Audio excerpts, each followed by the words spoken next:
Hello, my dear students, class 12th, history,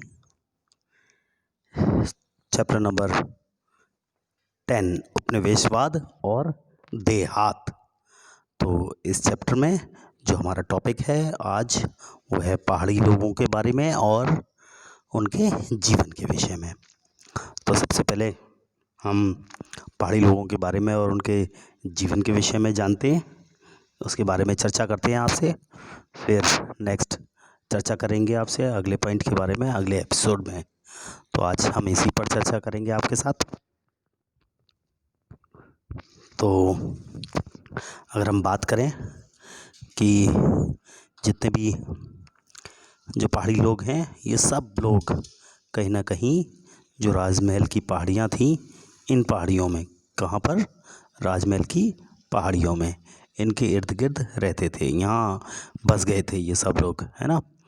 तो आज यहीं आसपास की राजमहल की पहाड़ियों में यहाँ आसपास में रहते थे और क्या किया करते थे, और झूम खेती करते थे। क्या करते थे? झूम खेती। तो झूम खेती के विषय में आप लोगों ने 10th क्लास में पढ़ रखा है।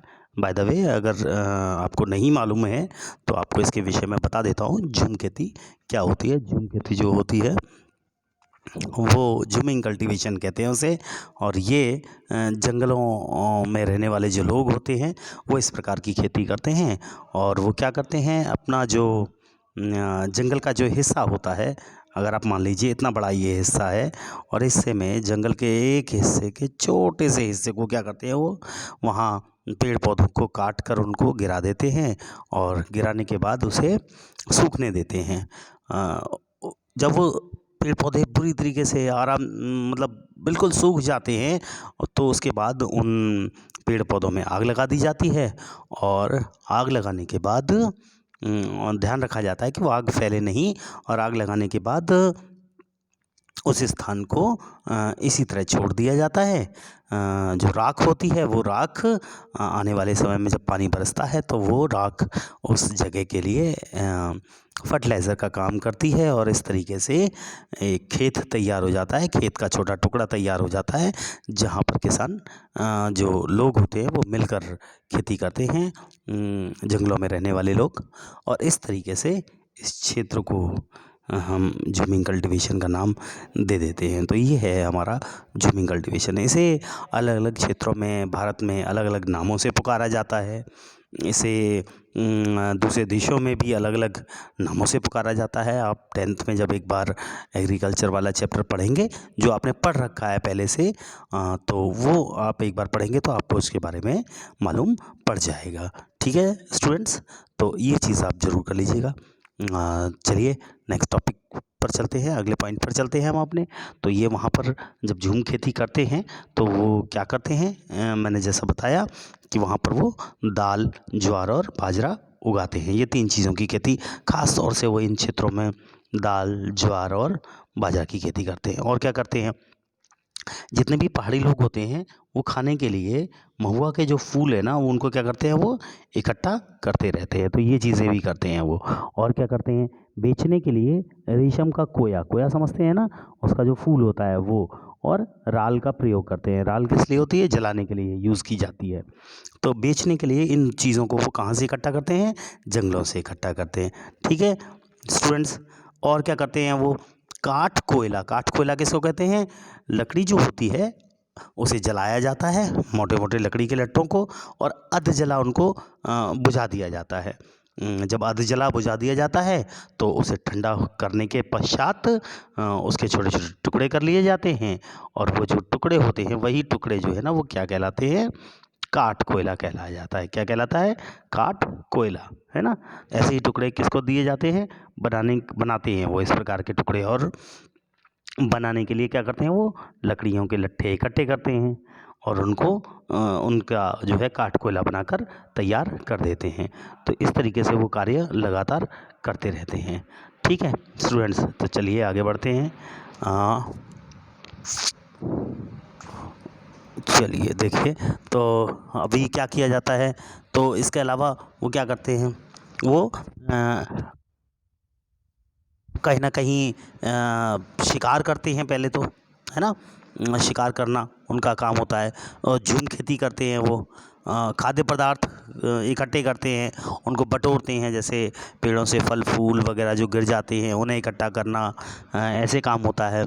इसके अलावा काठ कोयला बनाने का काम, रेशम के कीड़े भी वो पालते हैं जिससे कि रेशम निकाली जाती है।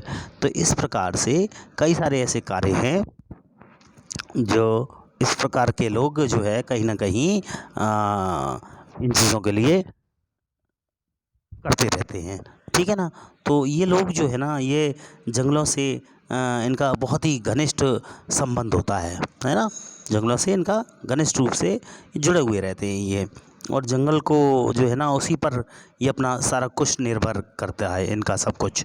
तो इस तरीके से ये अपना कार्य जो है उस पर करते रहते हैं, लगातार अपना कार्य करते हैं, ठीक है स्टूडेंट्स। तो इस तरीके के ये कामों में लगातार जुड़े रहते हैं। नेक्स्ट जो हमारा पॉइंट है उसके बारे में बात करते हैं हम लोग।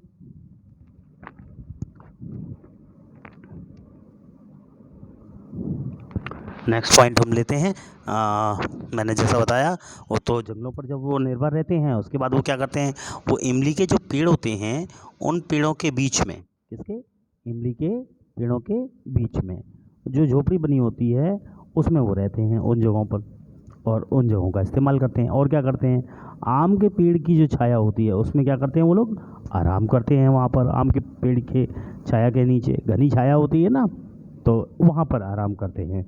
और क्या करते हैं, पूरा जो प्रदेश है उसको अपनी निजी भूमि मानते हैं। निजी भूमि माने अपनी खुद की भूमि मान लेते हैं, इस तरीके की भूमि मानते हैं, है ना। तो ये कार्य करते हैं। और क्या करते हैं स्टूडेंट्स, जो मुखिया होते हैं ना वो समूह में एकता बनाए रखते हैं कि आपस में जब लड़ाई झगड़ा ना हो, अगर झगड़ा हो भी जाए तो उसे क्या किया जाए, निपटा लिया जाए। इस तरीके का कार्य लगातार वो लोग करते रहते हैं, ठीक है ना। और क्या करते हैं, पहाड़ी लोग होते हैं इन इलाकों पर जो है आक्रमण करते थे, इन्हीं क्षेत्रों पर, इन इलाकों पर आक्रमण करते थे। कहाँ पर आक्रमण करते थे, जहाँ किसान बस कर रहते थे तो वहाँ आक्रमण करते थे, वहाँ जो भी खाने पीने की चीज़ें मिलती थी उन्हें उठाकर ले आते थे। और ये हमले क्यों किए जाते थे, ये हमले अकाल के दिनों में अपने आप को जीवित रखने के लिए, ठीक है ना, अपने आप को जीवित रखने के लिए ये ऐसे आक्रमण किए जाते थे। लगातार इस तरीके के आक्रमण होते रहते थे। ये अपनी ताकत दिखाने के लिए भी कभी कभी क्या करते थे, आक्रमण कर दिया करते थे। ये भी इनका एक पॉइंट था, इस तरीके का कार्य भी करते थे ये लोग, ठीक है ना। तो गाइज ये जो है ना ये चीज़ें इनकी इसी तरीके की थी जो ये लगातार कर दिया करते थे। तो इस तरीके से अगर देखा जाए तो कहीं ना कहीं इस तरीके का चीज़ हमें देखने को लगातार मिलती है, ठीक है ना। चलिए आगे बात करते हैं इन्हीं के बारे में। तो जब हम इनके बारे में बात करेंगे तो हमें पता पड़ता है कि ये जो मैंने जैसे बताया कि अपनी ताकत दिखाने के लिए भी इस्तेमाल करते थे। जमींदार जो होते थे ना वो इन पहाड़ी जो मुखिया हुआ करते थे, इन पहाड़ी मुखियाओं को नियमित खिराज देकर, है ना, क्या करते थे, उनसे उन्हें जो है उनको अपने लिए ख़रीद लिया करते थे कहीं ना कहीं, है ना। तो अपने लिए इस तरीके के काम करते थे वो। तो कहीं ना कहीं उनकी पैसा दिया उनको या खिराज दे दिया, और खिराज देकर उनसे क्या खरीदते थे, शांति खरीद लिया करते थे। तो ये उनके काम थे कुछ ऐसे, ठीक है ना। अब शांति खरीदने का मतलब समझते हैं कि भाई आक्रमण करते हो बार बार, भैया आप लोग हमारे ऊपर, हमारी शांति को भंग कर देते हो, तो आक्रमण मत करो भाई। जो तुम्हें इतना पैसा चाहिए, अच्छा ठीक है, देखो इतना हम आपको दे देते हैं, ये अपने पास रखो और आक्रमण मत करना आप पूरी साल भर। तो इस तरीके से वो मुखियाओं को, जो जमींदार हुआ करते थे, वो पैसे दे दिया करते थे जमींदार इस तरीके से, और मुखिया इस तरीके से काम कर लिया करते थे, ठीक है ना। तो ये चीज़ें हुआ करती थी, इस तरीके के काम खास तौर से हुआ करते थे। और क्या होता था, नेक्स्ट टॉपिक पर बात करते हैं। तो वो कहता है कि खास तौर से जो पहाड़ी लोग थे उन पहाड़ियों द्वारा नियंत्रित जो रास्ते थे, है ना, पहाड़ी द्वारा नियंत्रित रास्ते, है ना, उन सभी रास्तों पर अगर देखा जाए तो उन सभी रास्तों पर क्या होता था, अनुमति के लिए क्या करना पड़ता था, अनुमति के लिए कुछ धन दिया करते थे वो, क्या दिया करते थे, धन दिया करते थे, ठीक है ना। और क्या करते थे, व्यापारियों की रक्षा कर। अब धन मिलेगा तो क्या करोगे, व्यापारियों की आप उन क्षेत्रों में रक्षा करोगे, जंगल के उन रास्तों से रक्षा करोगे जहाँ पर उन पर कोई भी आक्रमण कर सकता था। तो इस तरीके की चीज़ें हुआ करती थी और उनको जो है ये लोग कंप्लीट कर दिया करते थे। तो गाइज़ इस टॉपिक को आज इतनी ही बात करेंगे और नेक्स्ट हमारा जो टॉपिक स्टार्ट होगा उसके बारे में फिर नेक्स्ट एपिसोड में बात करेंगे आप सबसे। ठीक है स्टूडेंट्स, तो थैंक यू एवरीवन।